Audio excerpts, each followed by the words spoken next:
Streams on a high, you know what I mean? Oh! It can't be that long, bro. Like, they're crushed. That's something great. My question would be for Jake Insta? Poster. It's 5 At minutes? some point in the hype video and at some of I have some to of the watch this. statements made pre-match, it sounded a little bit like you are like thinking about your continuity in the competition. Would you be able to share a little bit more about your thoughts and your feelings right now? Crashy looks done. Yeah, sure. I mean, like I said, I don't really know how much longer I will play professionally. I'm just going to keep going.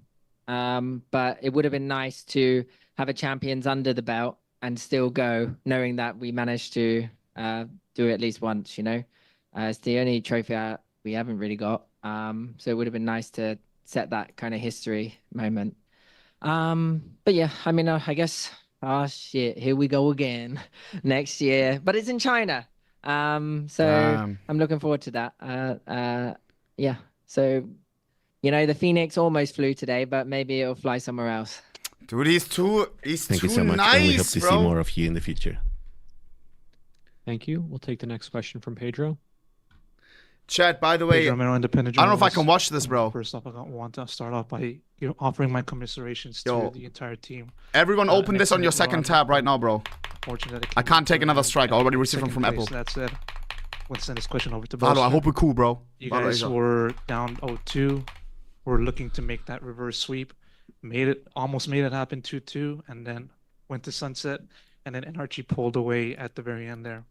Okay. What changed for the team in map 3? It's fine, bro. So I'll just break it down.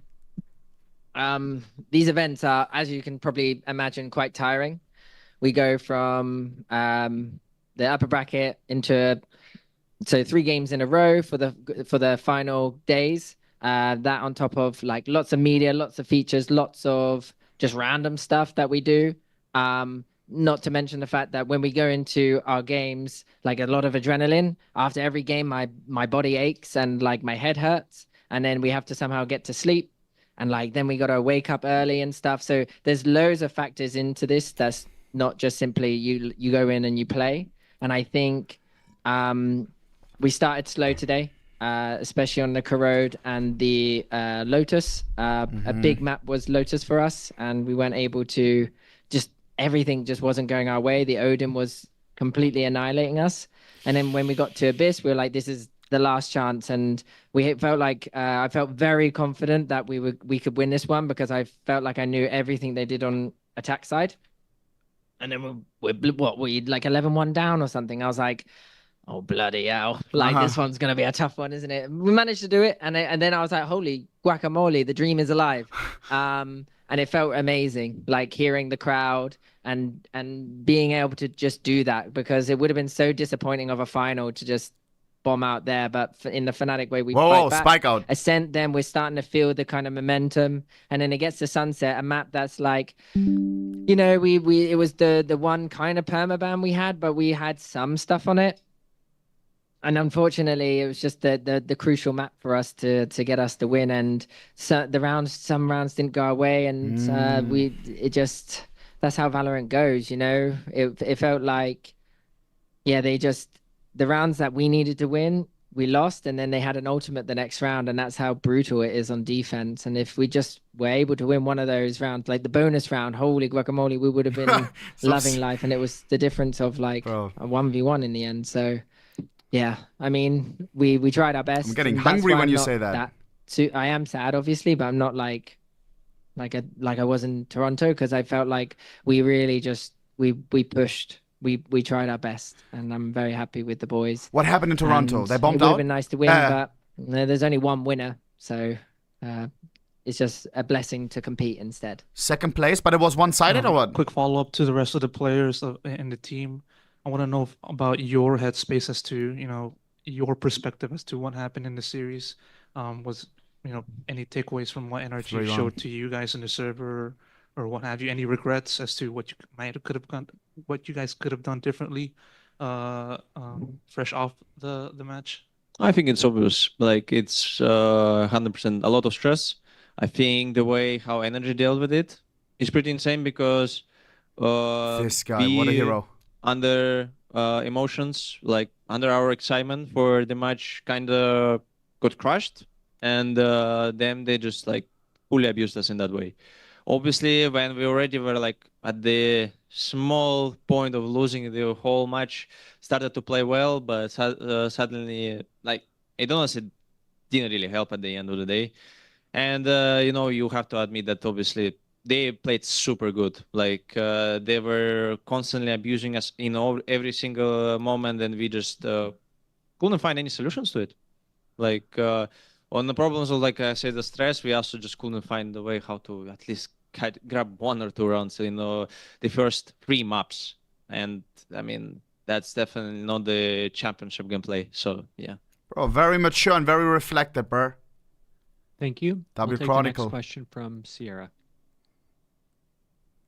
Yeah, hello, Sierra Zobi, freelance esport commentator. My question goes over to the Kayak. Obviously, your first year in franchising, and what a statement to make it to the grand finals, and especially during those first rough maps, you had a standout performance amidst the squad. So I just wanted to give That's Mr. 1v3. Kind of, I guess, reflection Jing, and what the favorite hell? moments from competing with this Give him team some love, this bro. year and at Champions, and what you're looking forward to in the future with them. I'm honored, bro.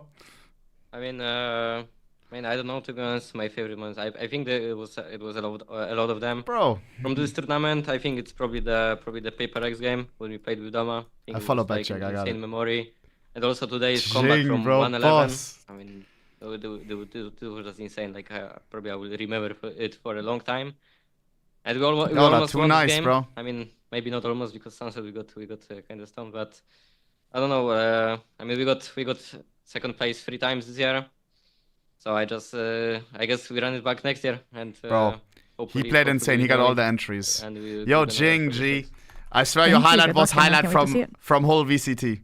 That 1v3. Thank you. We'll take the next question from Nerdcasts. W Jing in the chat, bro. Hello, nerds, independent freelance commentator and journalist from the You United just call States. them nerds? First of all, commiserations on the loss. This question is going to go to Chronicle. And it's about the on Abyss, when you guys did start to pick things up. My question is just about you guys standing up in the banter in the game, and how it kind of helps you guys start with snowballs. Obviously, it was a tough game. It's about to wrap up, I think. especially Most near are the taking very headset end, off. but you guys did make it extremely not only entertaining but also brought it back to a very tight scoreline. I mean, I'm not really sure what's the question exactly in that one. How does it help? How does that, like, those intangibles in the game kind of help you guys build into the mental?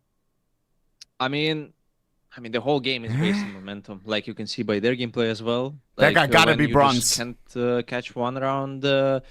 Like it's honestly very hard to come back into series. Like you can just like look at every single map right now we played in this grand finals, and maybe even previous matches as well. Like when you take 4 or 5 rounds, it's near impossible to go back.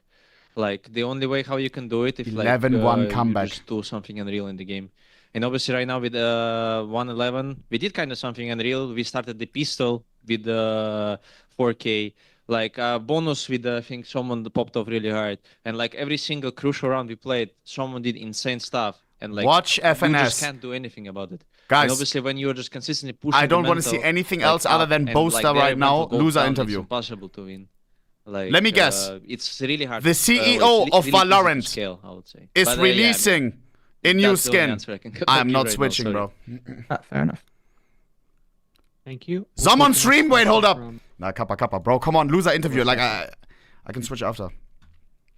Thank you very much. Commiserations, guys, on the grand final loss. It was one of a great grand final that we show tonight. But I would like to ask Coach Milan, Bro, they first of look all, done. from 111 comeback, what was the pep talk? That's the usual question. What was the pep talk during 111 actually? I don't remember, in all honesty. Like I think in these situations you kind of just say what Coach comes answering. naturally. Is he Yappa? I think we always just tell the boys to like focus on the smaller things, and then it will lead to like bigger things eventually. Like an 11, like doing an 11-1 comeback means you there's so many things that you have to do. You can't really put focus on winning itself. You have to really take it round by round. And I think to quickly add to the previous question, definitely once the boys are like scaling into this, you know, energy. This. Nope. Listen, boys. Instead of watching Tarek, we will raid over to Tarek. But I want to quickly wrap it up, boys.